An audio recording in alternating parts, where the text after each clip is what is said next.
A typical guitar has 6 strings: the E string, the B string, the G, D, A, and E string. These strings are named after the note that string produces when it is played open. Open means without pushing down on any frets. You may have noticed there are 2 strings both named E. Both of these strings do produce an E pitch, but they are 2 octaves apart. It's not important to know what an octave is in order to read guitar tab, but you should know these 2 E strings produce different frequencies. In other words, they do not produce the exact same sound. In order to communicate with other guitar players, we refer to the higher pitched skinny E string as the high E string. And likewise, it is common to call the thick, low-pitched E string the low E string. Now, let's get into some actual tablature. The simplest guitar tablature is just 6 lines with numbers written on those lines. Most of the tabs I've seen have labeled those lines. Each line represents a guitar string with the high E string as the first string at the top, and the low E string, sometimes called the 6th string, at the bottom. To play this tab here, you start at the left and read to the right. This entire melody is played on the B string, which is the second skinniest string. The numbers tell you which frets you will push the string down onto. The zeros that you see mean you will play the B string open, without pushing down on any frets. Now, watch as this melody is played a few times.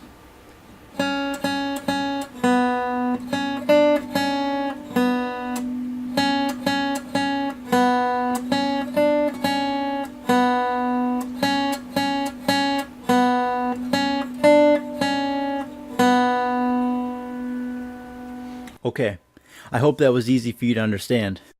Let's move on to Hammerons and Pulloffs. You see here I have modified the original tablature to include an H and a P.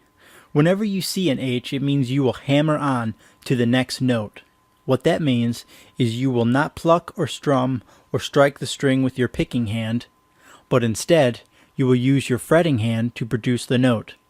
To do this, you will pluck the first note and then, using a different finger on your fretting hand, you will literally hammer on to the next note. In this example, we will pluck the 2nd fret of the B string and hammer on to the 3rd fret like so.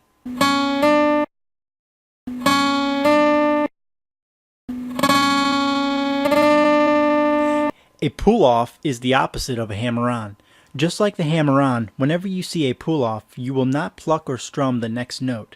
Instead, you will use your fretting hand to sound that note. To do this, you will need to push down on 2 different frets at the same time and then lift up the finger you are using to fret the first note.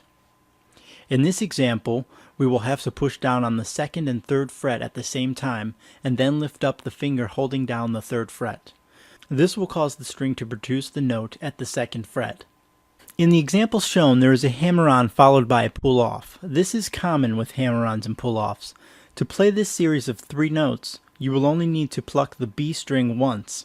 Let's see it in action.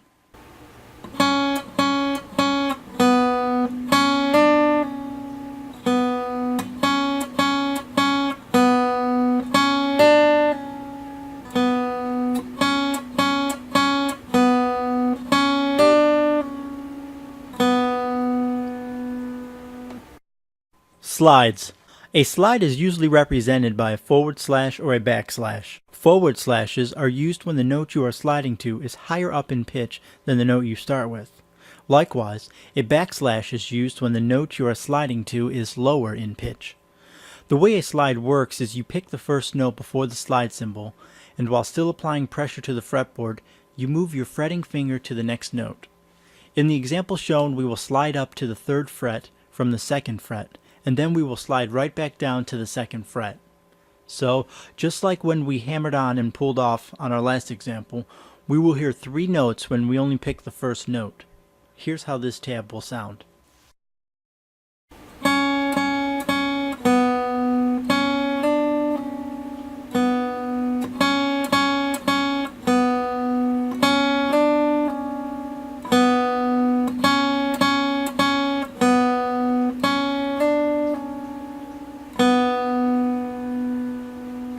Bends and releases.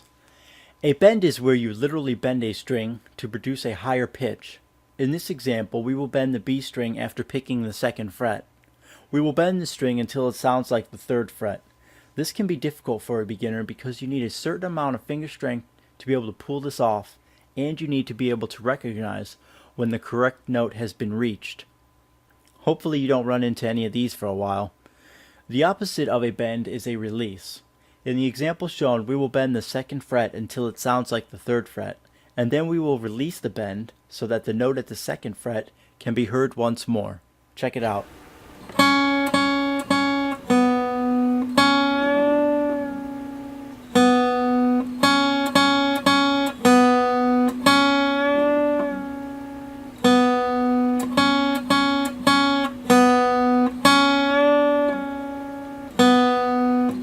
Let's move on to string muting now.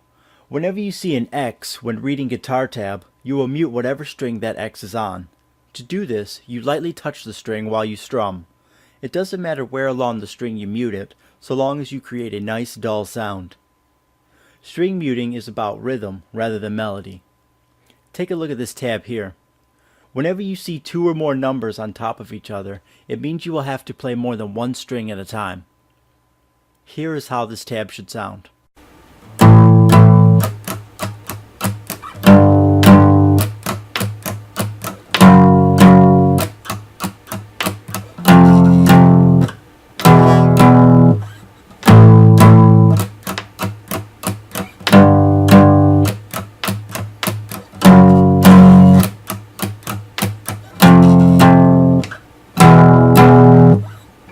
So there you have the basics of guitar tablature.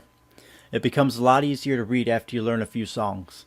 There are some variations to the symbols I've shown you, but these are the ones that I see the most.